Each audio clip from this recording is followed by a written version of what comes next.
Well, thank you for being here and being through a great series of talks and staying for the last talk, which is mine. So dump the term success and failure. Normally, I would pick a more diplomatic framing for this talk, but this is a talk with a lot of tough love in it. So I'm going with that because I really do feel strongly about this. I'm Rob Ricigliano, as Peter said. I helped co-found a program called the Master of Sustainable Peacebuilding at the University of Wisconsin-Milwaukee. My job is as the systems and complexity coach for an organization called the Omidyar Group. Now you may be wondering, so I never knew there was a systems and complexity coach. So there is at least one. And two, what is the Omidyar Group? So I want to talk a little bit about the Omidyar Group because it really does feed into the content of this talk. The Omidyar Group is really a family of organizations that wrestle with some of the most important but intractable problems around the world, from strengthening US democracy to helping children recover faster from cancer to peace building to curtailing human trafficking. And the Omidyar Group represents the philanthropic interests and activity of Pierre and Pam Omidyar. Now, Pierre Omidyar is a disruptive entrepreneur whom you may know from one of his small projects called eBay, which in a relatively short period of time changed how we buy and sell goods in the world. So he took that same kind of approach. He and Pam took that same kind of disruptive entrepreneurial approach to the world of social change. And they have given a lot of resources. They did a look back a few years ago at the first decade of their philanthropy. And over the course of that time, they gave away $1 billion in philanthropic assets to a range of organizations and initiatives. They did this evaluation. They really uncovered, they did a lot of really good stuff. They accomplished a lot of really good things, helped a lot of people. But they basically are asking this question.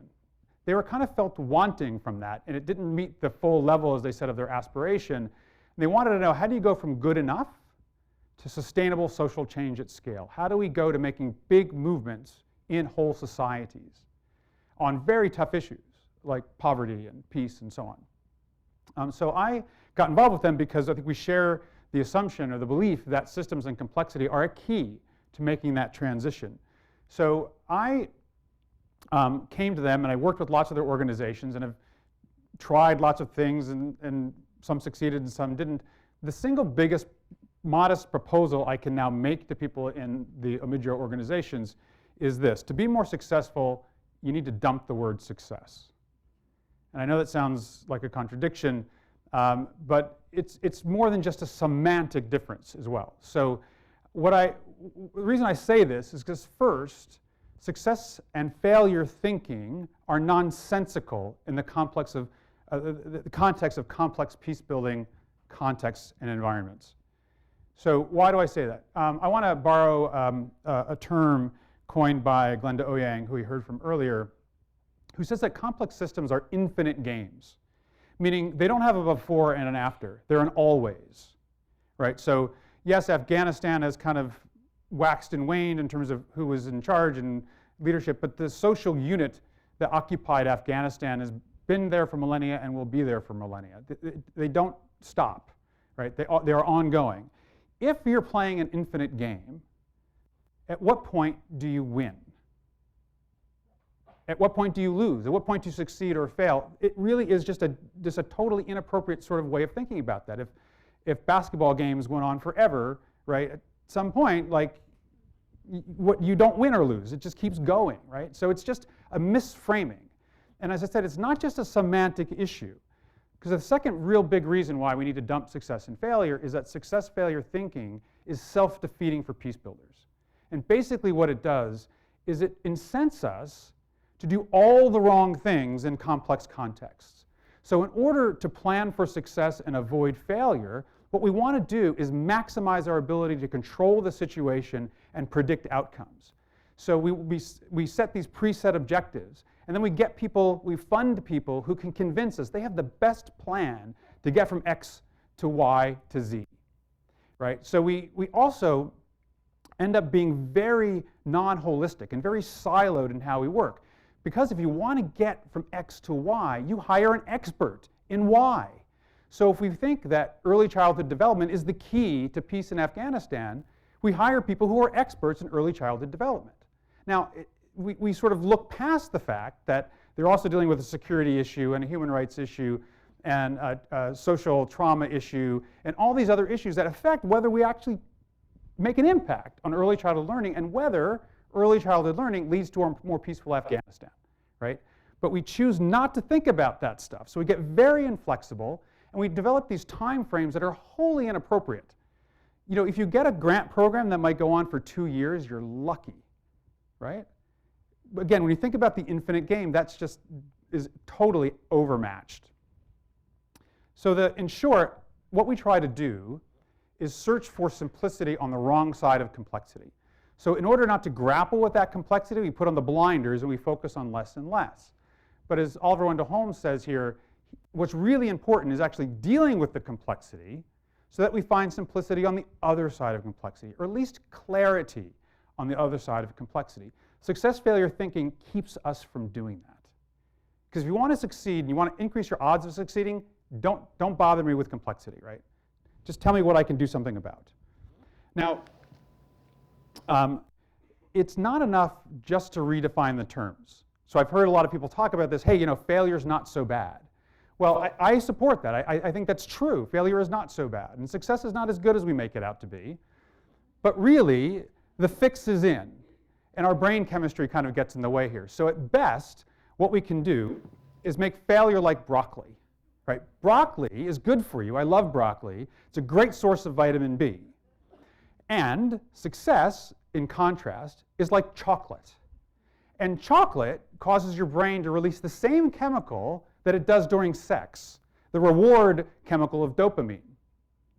So if you had to choose, all things being equal, it says the broccoli, it's the chocolate, right? So we can't get away from our addiction to success and the reward that we get, both neurologically as well as socially. So that's why I'm saying we have to dump the terms in kind of no uncertain words here. But it isn't the only answer. So there is an alternative. And what I would say is we really have to focus on what drives our effectiveness in complex environments. If we want to succeed in these complex environments, what drives success in those environments?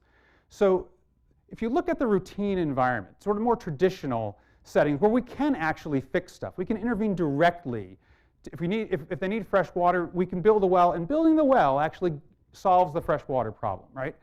If that's our model, if that's our environment, most of our success is driven by what's in this black bar there, your ability to deliver direct benefits to the intended beneficiaries. So did the village get access to the fresh water? Did we build schools? Did we train nurses, right? Whatever it is that we were trying to do, we measure by whether we delivered that. Of course, we need to learn and adapt because things are not always quite the way we predicted they would be. We make some marginal tweaks here and there. And also, we have to worry about, are we using good practice? You know, are we using the right technology, and are we training people at the right types of practices, and so on. Now, in the complex environment, though, it changes quite radically. So this is really more of what drives your success, your effectiveness in complex environments. So both the integrity of your approach, are we following a good systems practice? And we have learned a lot about how to engage successfully with systems and with underlying patterns and simple rules, etc. How well do we learn and adapt? If you can have a pretty good idea of a system and how to engage it, you are at best 80% sure. If you're more than 80% sure you got it right, you're delusional. You can't know more than that. And usually it's a lot less. So we actually have to learn our way into being more effective. And that's all about being nimble and learning and adapting. Most importantly, most of your success is affecting these underlying patterns and social dynamics that cause the situation to be, that are the multi-causal forces that produce a level of poverty or violence or whatever the issue that you care about is. We have to affect those underlying dynamics if we are going to make a sustainable change in the thing we care about. And of course, we want to do no harm. We want to help people along the way, so it's not unimportant that we're delivering direct benefits. Accountability in this case does not go out the window either. People don't want to dump success and failure because they think we'll lose accountability. You don't. You're just accountable to a different set of standards keyed off of those sources of effectiveness. Do we follow good systems practice? Do we learn and adapt effectively? Both our understanding of the system, the context, and how to engage it. Are we altering fundamental dynamics? And are we delivering benefits to the people in the short term? So what I want to leave you with is an alternative to success and failure. Basically this idea of healthy engagement. Over time, how well are we working with a system to improve it? Easy, right? Done. Get rid of success and failure. Think about health of your engagement over time. And so thank you very much. And I want to wish that all of your engagements are healthy. Thank you.